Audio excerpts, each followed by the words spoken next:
आणि पहिली प्रॉपर्टी काय आहे, एलोट्रॉप. काय आहे मग allotrope? Allotrope are different form of same element.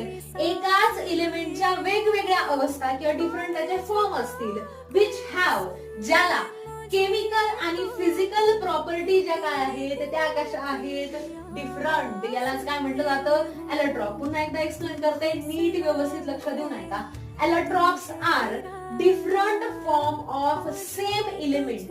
एकाच एलिमेंटच्या डिफरंट फॉर्म, मात्र त्या डिफरंट फॉर्म मध्ये त्यांचे जे काही केमिकल आणि फिजिकल प्रॉपर्टी आहेत त्या सुद्धा कशा आहेत, वेगवेगळ्या आहेत. याला काय म्हटलं जातं, एलोट्रॉप. एलोट्रॉप किती आहेत कार्बनचे, 3 एलोट्रॉप आहेत. मग कोणते आहेत ते, डायमंड आहे, ग्रॅफाइट आहे आणि फुलरिन आहे. पण डायमंड सगळ्यांना माहिती आहे. ओके, डायमंड ऑर्नामेंट मध्ये, दागिन्यांमध्ये तो वापरला जातो. ओके, त्याच्यानंतर डायमंड नंतर काय आहे, ग्रॅफाइट. ओके, ग्रॅफाइट कुठे